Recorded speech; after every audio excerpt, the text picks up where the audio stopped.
బులెటిన్లో మరో breaking news చూస్తున్నాం. ఏపీలో చంద్రబాబు పవన్ కళ్యాణ్ వ్యాఖ్యలు ఇంట్రెస్టింగ్ గా మారాయి. ఏపీలో కూటమి సుదీర్ఘకాలం కొనసాగుతుందంటూ చంద్రబాబు ఇటీవల ప్రకటిస్తే దానికి మద్దతుగా పవన్ కళ్యాణ్ అసెంబ్లీలో ఆసక్తికర వ్యాఖ్యలు చేశారు. మరో 10 ఏళ్లు సీఎంగా చంద్రబాబే ఉంటారని పవన్ కళ్యాణ్ ప్రకటించడంతో కూటమి ఫ్యూచర్ పై అంచనాలు మరింత పెరిగాయి.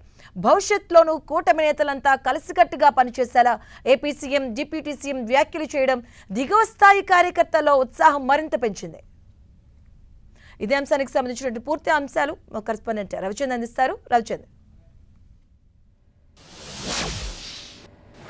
నిన్న డిప్యూటీ సీఎం పవన్ కళ్యాణ్ అసెంబ్లీలో చేసిన వ్యాఖ్యలు అయితే కొంచెం సంచలనంగా మారాయి. ఎందుకంటే 3 పార్టీల కూటమి 2024 ఎన్నికల్లో అప్రతికత విజయం సాధించిన నేపథ్యంలో అదే ఐకమత్యంతో ముందుకు పోతున్న పరిస్థితి కూడా కనిపిస్తున్నాయి. ప్రభుత్వంలో 3 పార్టీలు భాగస్వామ్యంగా ఉన్నాయి. ఏ అవకాశం దొరికినప్పుడు కూడా పవన్ కళ్యాణ్ చంద్రబాబు అనుభవాన్ని ప్రశంసిస్తూ ఉన్నారు. ఎక్కడైనా కావచ్చు, అది బహిరంగ సభలే కావచ్చు, అసెంబ్లీ కావచ్చు, చట్టసభలో కావచ్చు, ఎక్కడైనా సరే పవన్ కళ్యాణ్ పలు సందర్భాల్లో చంద్రబాబు 10 సంవత్సరాలు ముఖ్యమంత్రిగా ఉండాలి అని కోరుకుంటూ ఉన్నారు. ఎందుకంటే గత 5 సంవత్సరాల్లో జగన్ విధ్వంసకర పాలన నుంచి ఆంధ్రప్రదేశ్ బతికి బట్టగట్టాలంటే చంద్రబాబుకి సుదీర్ఘ కాలం ఆయన ముఖ్యమంత్రిగా చేస్తే కానీ ఆంధ్రప్రదేశ్ అభివృద్ధి చెందరని ఆయన అభిప్రాయపడుతున్నారు. గతంలో కూడా ఈ వ్యాఖ్యలు అయితే చేశారు. ఎందుకంటే టీడీపీ, జనసేన, బీజేపీ కూటమి భవిష్యత్తులో కలిసి ముందుకు వెళ్తుంది, సుదీర్ఘకాలం కలిసి పనిచేస్తాయని కూడా చంద్రబాబు పలు సందర్భాల్లో ప్రకటించారు. ఈ నేపథ్యంలోనే నామినేటెడ్ పదవుల్లో కూడా బీజేపీ, జనసేన, టీడీపీ కలిసి పంచుకున్న పరిస్థితి కూడా మనకు కనిపిస్తుంది.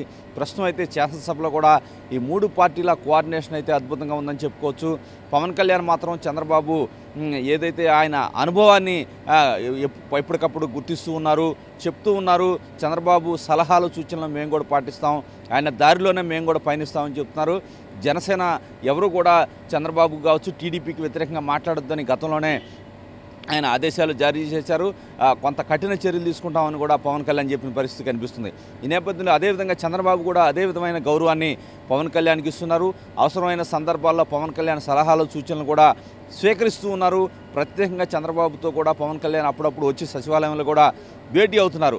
ఈ 2 పార్టీలు ఏదైతే ఇద్దరు నేతల మధ్య సయోధ్య అయితే అద్భుతంగా ఉందని చెప్పి నేతలైతే కొనియాడుతూ ఉన్నారు. ముఖ్యంగా అసెంబ్లీలోని ఎమ్మెల్యేలు కూడా ఈ అంశం గురించి చర్చించుకున్నారు.